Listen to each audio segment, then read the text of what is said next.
এই রাজ্যে সংঘের সংগঠন যে আরো তৃণমূল স্তরে যাবে এবং সংঘের উপস্থিতি যে আরো আরো গুরুত্বপূর্ণ ভূমিকায় যাবে, সেই বার্তা কার্যত স্পষ্ট হয়ে গেল, স্পষ্ট করে দিলেন খোদ মোহন ভাগবতজি। দেখুন, এই রাজ্যে 2026-এর নির্বাচনে সংঘের ভূমিকাটা ঠিক কি হবে, এই নিয়ে এই রাজ্যের বহু মানুষের মধ্যেই কিন্তু প্রশ্নচিহ্ন আছে। অনেকেই যারা চান এই রাজ্যে পরিবর্তন হবে, তারা এখনো বিশ্বাস করেন যে কোথাও গিয়ে সংঘ, বিশেষ করে মোহন ভাগবতজি, তিনি চান না এই রাজ্যে কোনো পরিবর্তন ঘটুক। ফলে অন্যান্য রাজ্যে সংঘের যে দাপুটে উপস্থিতি দেখা যায়, এই রাজ্যে সেটা দেখা যায় না, এবং কোথাও গিয়ে তারই আশীর্বাদ ধন্যা হয়ে এই রাজ্যে ক্ষমতা চালিয়ে যেতে পারছে বর্তমান শাসক দল, এবং 2026-এও তার খুব একটা অন্যতা হবে না।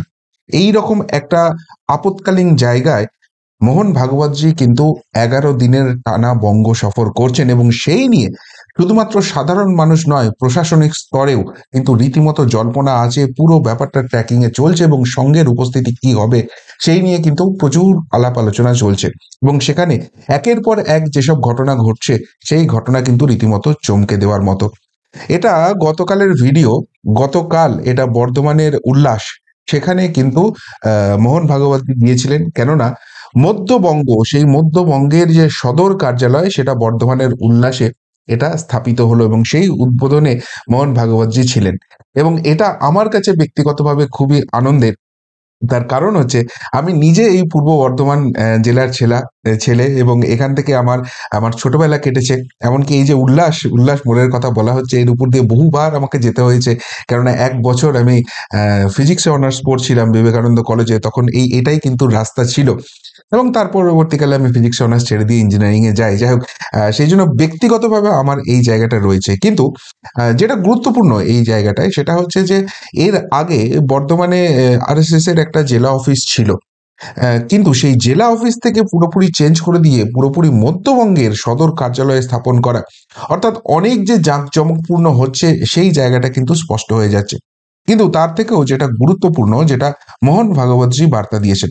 দেখুন, মোহন ভাগবতজি 11 দিনের বঙ্গ সফর করছেন। সেখানে কি কি হয়েছে?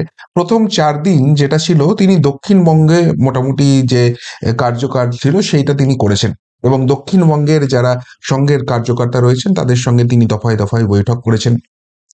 এবং তারপর 3 দিনের একটা সর্বভারতীয় স্তরে সংঘের বৈঠক ছিল, সেটাও কলকাতাতে সমস্ত সংঘের নেতাদের ডেকে নিয়ে তিনি করেছেন। এবং তারপর 4 দিনের তিনি মধ্যবঙ্গ সফরে গেছেন এবং বর্ধমানে আছেন। এবং বর্ধমানে একটাই মাত্র তার ওপেন সভা হচ্ছে, যে সভাটাও কিন্তু এই মমতা প্রশাসন আটকে দিতে গিয়েছিল, যে কারণে সংঘকে এবার, এতদিন তো আমরা বিজেপিকে দেখেছি, এবার সংঘকেও কিন্তু আদালতে যেতে হয়েছে, এবং শর্ত সাপেক্ষে সেই সভা করার তিনি অনুমতি পেয়েছেন। সুতরাং মোহন ভাগবতজির বক্তব্য সেখান থেকে শোনার জন্য বহু মানুষ আগ্রহী হবে। কিন্তু যে জায়গাটা বাংলায় তৈরি হচ্ছে, তাতে কিন্তু অনেকেরই ঘুম উঠতে চলেছে। কেন?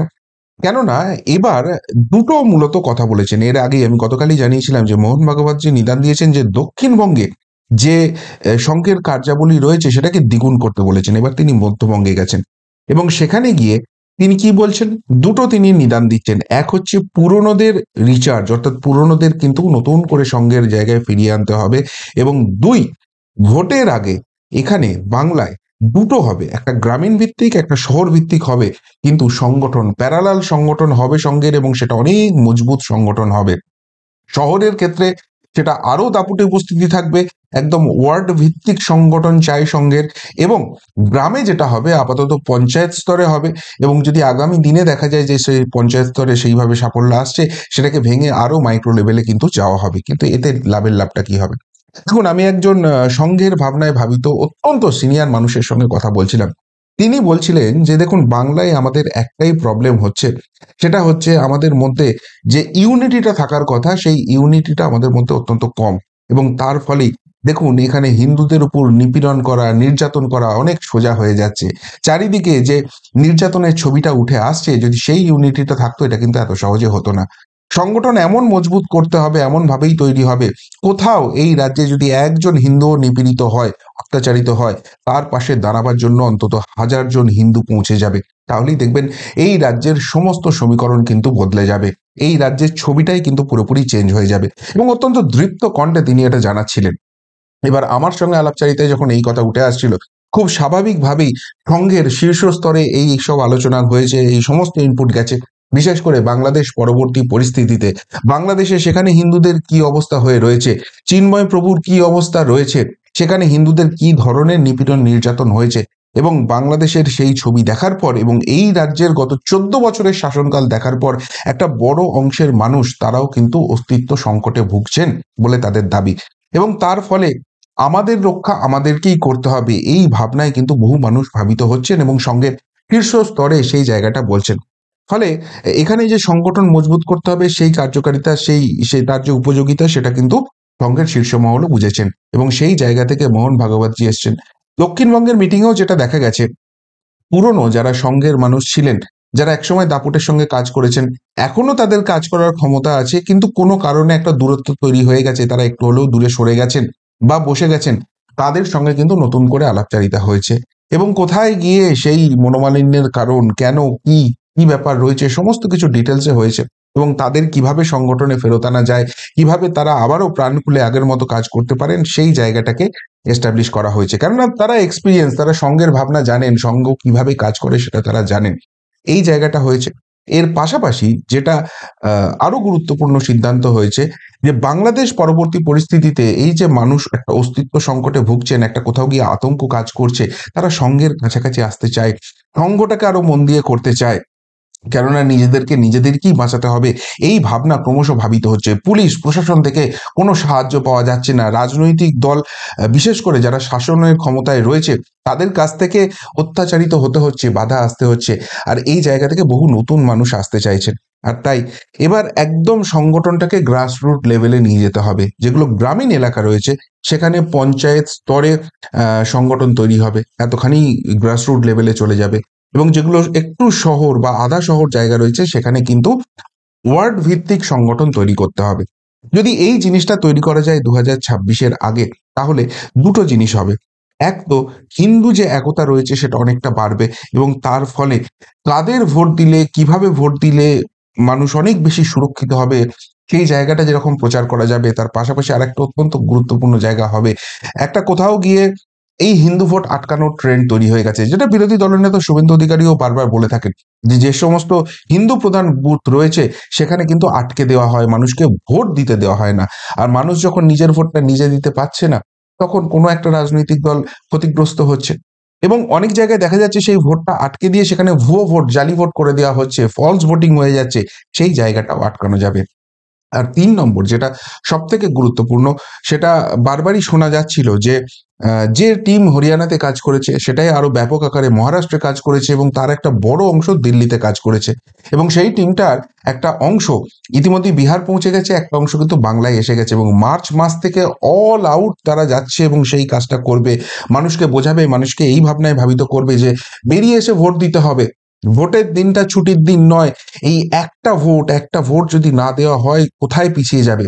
কোনো পার্টিকুলার রাজনৈতিক দলের জন্য ভোট দিতে বলা হবে না, বা কোনো রাজনৈতিক দলের বিরুদ্ধে কোনো কথা বলা হবে না, শুধু মানুষকে এইটা বোঝানো হবে যে তোমার নিজের ভোটটা তুমি নিজে দাও, এবং তোমার নিজের ভোটটা সঠিক জায়গায় দিতে গেলে কি কি ভাবনায় তোমাকে ভাবিত হতে হবে, তোমার যে ভোটটা দিতে চাচ্ছ সেই ভোটটা তুমি সঠিক জায়গায় দিচ্ছ কিনা তুমি নিজেই বিশ্লেষণ করে দেখো, যে দলটাকেই দিচ্ছ তারা কি অলরেডি ক্ষমতায় আছে, তোমার যা যা এক্সপেকটেশন ছিল সেগুলো ফুলফিল করছে, আগামী দিনে তোমার পরিবার এবং পরিজন তারা কি সুরক্ষিত থাকবে তারা ক্ষমতায় থাকলে, যদি না থাকে অল্টারনেটিভ কারা রয়েছে, যারা অল্টারনেটিভ রয়েছে তাদের মধ্যে বেস্ট অপশন কি, তুমি যে ভোটটা যদি অল্টারনেটিভ কাউকে দাও, যদি তোমার মনে হয় যারা শাসন ক্ষমতায় রয়েছে তারা ঠিক করতে পারছে না, তাহলে তুমি অল্টারনেটিভ কিছু একটা দেখবে, এই অল্টারনেটিভ ভোটটা তুমি যাকে দেবে তারা কি সত্যি এই যারা শাসক রয়েছে তাদেরকে হারাতে পারবে, যদি না পারে যে বেস্ট অপশনটা কি, তারা এলে সত্যিই তোমার ভালো হবে নাকি মন্দ হবে, এই সমস্ত কিন্তু খোলামেলা আলোচনা হবে, এবং যত বেশি এই ধরনের আলোচনা হবে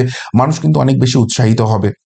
এবং সেই ট্রেন্ড কিন্তু মহারাষ্ট্রে দেখা গেছে, সেই ট্রেন্ড কিন্তু দিল্লিতে দেখা গেছে, এবং যে ভোটিং হয় জেনারেলি তার থেকে 5 to 6% ভোটিং হয়েছে। এবং সঙ্গের এখানে এক বড় পয়েন্ট আছে যেটা অনেক সিনিয়র কর্তাই বলছেন, যে দেখুন যে কোনো হিন্দু প্রধান এলাকায় সেখানে পশ্চিমবঙ্গে ভোটের টেন্ডেন্সি একটু বেশি, কিন্তু তাহলেও হিন্দু প্রধান এলাকায় মোটামুটি ওই 76-78% ভোটিং হয়, কিন্তু সেটাই যখন সংখ্যালঘু সেগমেন্টে চলে যায় সেই ভোটিংটা 90-92%, 95 কোনো কোনো বুথে হয়ে যায়। তার মানে তারা বুঝছেন ভোট দেওয়ার কতখানি জায়গাটা রয়েছে। তাহলে একটা এলাকার মানুষ যদি 92-95% অব্দি ভোটিং করতে পারে, আপনার এলাকায় কেন 78-76% ভোটিং হবে? এই ভোটিংটাই আপনি বাড়ান না। এটাই যদি 85% 90% ভোটিং হয়ে যায়, অনেক ফলাফল চেঞ্জ হয়ে যাবে। আর ভোটটা যদি না দেন তারপর হাত কামড়ান যে কি সর্বনাশ হয়ে গেল, যারা এসেছে তারা কি করে দিচ্ছে, হবে না। আপনার নিজের ভাগ্য আপনি নিজেই বদলাতে পারেন। এই ভোটের ট্রেন্ডটা বাড়াতে হবে। এই সমস্ত অনেক কিছু ভাবনা চিন্তা রয়েছে এবং সেখানে মানুষকে ভোটে যদি উৎসাহ করা যায়, সেই ভোটিং ট্রেন্ডটা যদি বাড়ানো যায়, অনেক ইকুয়েশন কিন্তু চেঞ্জ হতে পারে। কিন্তু সবথেকে বড় কথা, বাংলাদেশ পরবর্তী পরিস্থিতি এবং সেখানে হিন্দুদের উপর, সনাতনীদের উপর যে ধরনের নির্যাতন চলছে, তার অনেক ছবি কিন্তু পশ্চিমবঙ্গেও ক্রমশ দৃশ্যমান হচ্ছে। এবং বিরোধী দলনেতা শুভেন্দু অধিকারী বারবারই তার এক্স হ্যান্ডেলে সেগুলো পোস্ট করেন। কোথাও পুজোতে বাধা দেওয়া হচ্ছে, কোথাও রামনবমীর মিছিলে হামলা হচ্ছে, কোথাও প্যান্ডেলে গিয়ে সেখানে এমন জিনিস ফেলে দেওয়া হচ্ছে যেটা ধর্মীয় ভাবাবেগে আঘাত লাগতে পারে, কোথাও বেছে বেছে হিন্দুদের উপর অত্যাচার হচ্ছে। এবং এই যে ঘটনাগুলো ঘটছে, সেগুলো ওই ইউনিটির অভাবটা রয়েছে বলে। কিন্তু যদি এরকম সংগঠন তৈরি হয় যে পঞ্চায়েত স্তরের সংগঠন আছে, ওয়ার্ড ভিত্তিক সংগঠন আছে, সেখানে কেউ একজন যদি নির্যাতিত হন, নিপীড়িত হন, কারোর বিরুদ্ধে কারোর অভিযোগ থাকতেই পারেন, কিন্তু সেটা পুলিশ প্রশাসনের মাধ্যমে হোক। এসে কোথাও কেউ গুন্ডামি করবে, কারোর উপর এইভাবে আঘাত হানবে, কারোর বাড়ি ভেঙে দেবে, দোকান পুড়িয়ে দেবে, এই জিনিস আটকাতে হবে। আর সেখানে যদি পুলিশ প্রশাসন চোখ বুজে থাকে, বারবার যেটা আদালতে গিয়ে ভর্ৎসিত হতে হয় এবং তারা নির্লজ্জের মতো সে ভৎসনা সহ্য করে নেয় কিন্তু কাজের কাজ কিছু করে না, এই অভিযোগ তো বিরোধীরা করে। সেই জায়গা থেকে যদি মানুষকে ঐক্যবদ্ধ করা না যায়, এই জায়গাটাকে আটকানো যাবে না। আর সেই জন্যই কিন্তু অনেক ব্যাপক আকারে এটা হচ্ছে। আর সঙ্গের এই অ্যাক্টিভিটি কিন্তু অনেকের মনের ধোঁয়াশা কাটিয়ে দিচ্ছে। অনেকেই বলছিলেন না যে সঙ্গ চায় না এই রাজ্যে পরিবর্তন হোক।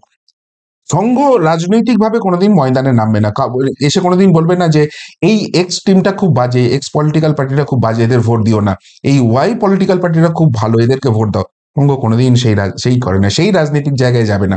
কিন্তু তারা একটা জিনিসই করবে, যে মানুষ ভোট দেয়নি তাকে উৎসাহিত করবে ভোট দিতে, এবং যে মানুষরা ভোট দিচ্ছেন তাদেরকে তাদের নিজের বিচার বিবেচনার উপরই ছেড়ে দেবেন যে আপনারা ভোটটা দিন, কিন্তু সঠিক জায়গায় ভোটটা দিন। সঠিক জায়গায় ভোট দিতে গেলে কি কি ভাবনা আপনাকে ভাবতে হবে। আর এটা যদি সত্যিই করতে পারে, যদি পঞ্চায়েত স্তরে এইভাবে সংগঠন তৈরি হয়, যদি হিন্দু এলাকায় এইভাবে ইউনিটিটা তৈরি হয়, যদি ওয়ার্ড ভিত্তিক এইভাবে সংগঠন হয়, তাহলে যারা ভোট লুটেরা, ভোট মস্তান, ভোট ম্যানেজার, তাদের কাজগুলো কিন্তু কঠিন হয়ে যাবে এবং পুলিশ প্রশাসনকে তখন কিন্তু বাধ্য হয়ে স্টেপ নিতে হবে। তারা যদি ভাবে যে আমরা কোনো পার্টিকুলার রাজনৈতিক দলের নির্লজ্জ দলদাসগিরি করব, তারা কিন্তু সেটা পারবে না। আর সেই জায়গাটা করার জন্য কিন্তু সংঘ অত্যন্ত গুরুত্বপূর্ণ ভূমিকা নিতে চলেছে, যেটা ডেফিনেটলি 26-এর নির্বাচনে অনেক পজিটিভ ভাইবস তৈরি করবে, এমনটাই কিন্তু অনেকে মনে করছেন। আপনার কি মনে হয় সংঘের এই অ্যাক্টিভিটি, সংঘের এই ভাবনা চিন্তা সত্যিই কি পশ্চিমবঙ্গের রাজনৈতিক মোড়ে একটা পজিটিভ ভাইবস নিয়ে আসবে, নাকি সংঘকে এখনো অনেক কাঠখড় পোড়াতে হবে এই পশ্চিমবঙ্গে রাজনৈতিক সেই ভাইবসটা তৈরি করা, মানুষকে সচেতন করার কাজে? উত্তরটা অবশ্যই কমেন্ট বক্সে কমেন্ট করে জানাবেন। এখনকার মতো এখানেই শেষ করলাম, ফেরত আসছি নতুন প্রতিবেদন নিয়ে খুব তাড়াতাড়ি। ভালো থাকবেন, সাথে থাকবেন, পাশে থাকবেন। নমস্কার।